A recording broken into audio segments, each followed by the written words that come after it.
Okay, so welcome to week 0, as I'm calling it, for SES 659. This is behavior management for PAL or MED students, and I'm your instructor, Kara Holden. I am in my office right now in the School of Education building. It is room 421, so please feel free to stop by if you're on campus, or you can always touch base with me via email or phone.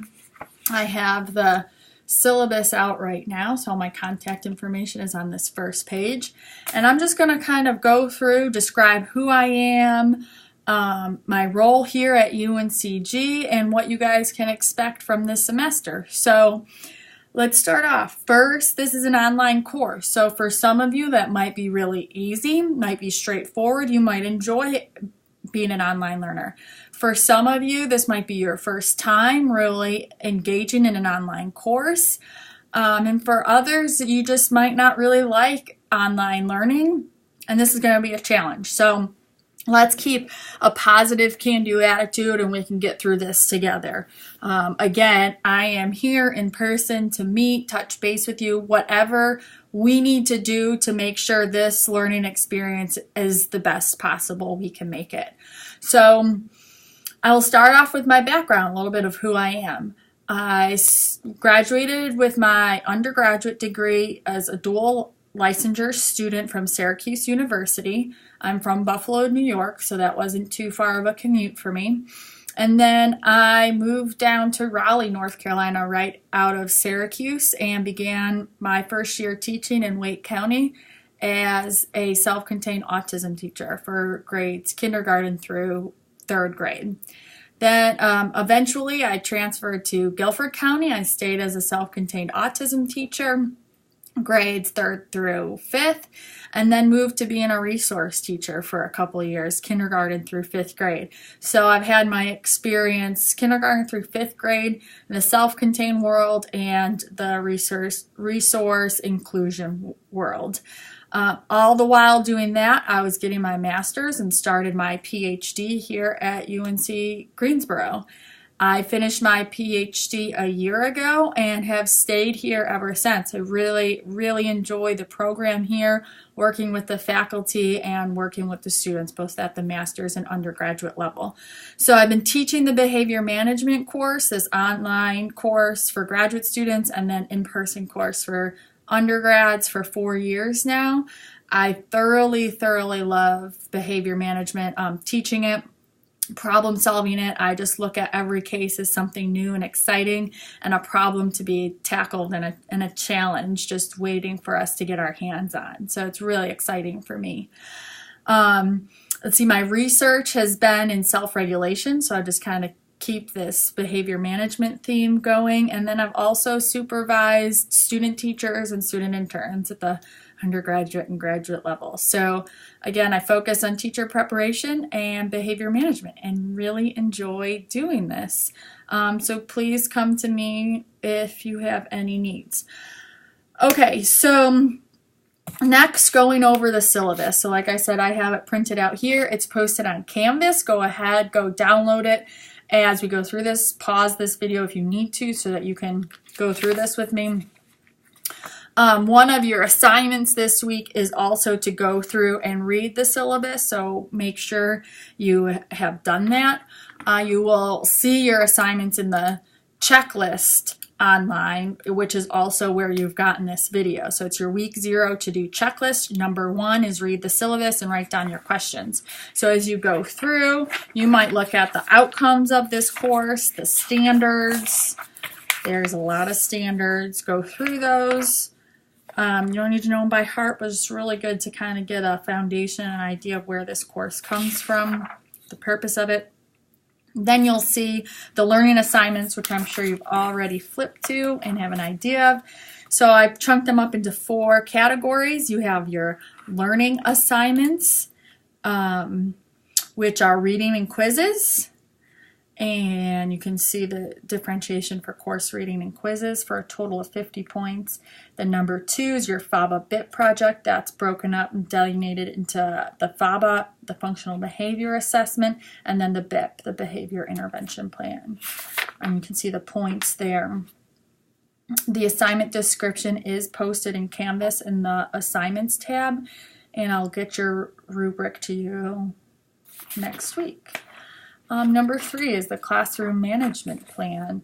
Also, this description and the rubric are in Canvas. Number 4 is the comparison of the school-wide discipline plan. That description is on Canvas and the rubric I will get to you next week. So then you can see the final grade points and as well as the total points for this course.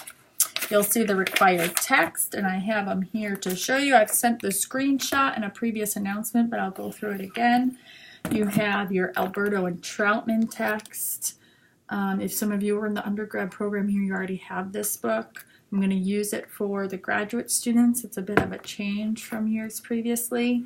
And then you have your, oops, don't look at that one yet. Beyond Behavior Management by Boehm's book.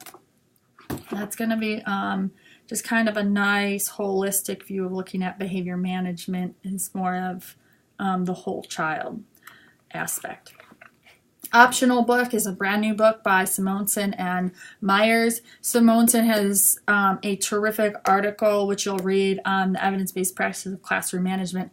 This book just kind of goes through and is like a how-to on all of those evidence-based practices. So really chunks everything out, describes it really well, gives good, clear examples. So we're not going to use this particularly for this course, but it's another great resource if you'd like, and it's pretty inexpensive. So I thought you might like that. Then you'll see the course calendar. So I want to stop here for a second and just kind of explain my thinking behind this calendar. So what I've done since this is an online class is I kind of went and looked and said, all right, basically this class is about 5 weeks long. And if most summer sessions meet in person twice a week, so if we were meeting twice a week, we would have about 10 days of classes. So you can see everything I've done is on a Monday, Wednesday schedule, just to try to give some structure to this online course and to help pace everything out. So on Mondays, by midnight, I will release kind of the content for the day. Mostly it's just going to be readings and then a quiz afterwards, which you'll need to do by Wednesday at midnight. And then on Wednesdays, my end by midnight, I'll then release your next content and activities, which will be a little bit more group-centered, come mostly from the Alberto and Troutman text, and just try to get you guys talking and interacting as a class because you're a large cohort. You have so much to offer. You're coming in from all different classes, schools, situations, and we can all benefit from each other. So I want to make sure that we have time and we make those opportunities for each other, even though it's still an online class. I know we can make that happen. Okay, so then after the course calendar, you just have other information, just expectations, being respectful, responsible, resourceful. And this is going to go into your professionalism points that don't have a due date, don't have a rubric at the moment, but you'll see them in your assignment tab. And it's part of the points for this class. So you want to go through the expectations for this course. I'm not going to read through them completely. You're graduate students and most of you are teachers or already in school, so you kind of have a good idea of professionalism at this point. And let's see, the last thing is just the alignment with state and national standards. So I think you're pretty set in the syllabus. I know it seems long and daunting because it's 17 pages or more, but really all the good stuff that you need for this class is in here. Print it out, keep it handy, keep going back to it. Make sure you refer to this and you go on Canvas or you check with a peer here or there to go over things before coming to me and ask for questions, because sometimes the answers are in the syllabus, sometimes they're not. So please email me. But speaking of Canvas, make sure that this is number 2 on your checklist. Go through, acquaint yourself with Canvas. You have your assignments in there, you have your pages, which is where I release the content each course day, so that's either Monday or Wednesday. let's see, you have a section for collaborations and conferences, so you guys have the opportunity to meet online. You can also meet via Skype. Your grades are on there, and files and the syllabus. So it should be pretty straightforward, but I have provided you some resources to help you get acquainted with online learning and email etiquette and a few other things. Number 3, go through your syllabus again. Make a list of all your assignments, go through the assignments and write down any questions. And then number 4, introduce yourself via the discussion board. And I gave you a few points of what to speak to in that introduction. And then post all of your questions in the questions discussion. So as you're going through your to-do list, numbers 1 through 3, you'll think of some questions that come up and then go ahead and post those.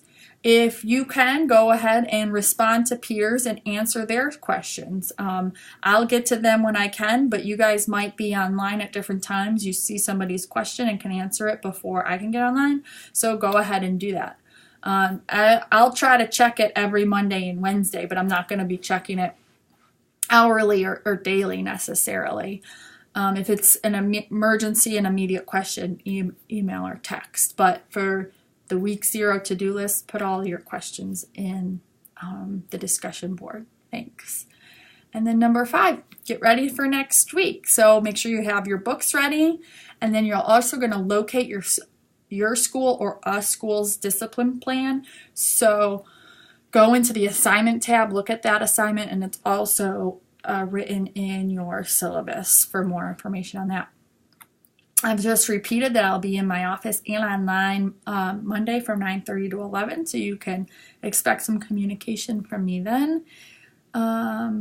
And I'll release more content by then. So if I've forgotten anything, I will get back to you on Monday. I hope you guys are all really excited and ready to begin. I think the last point I was going to make was your assignments have some pretty hefty writing in them.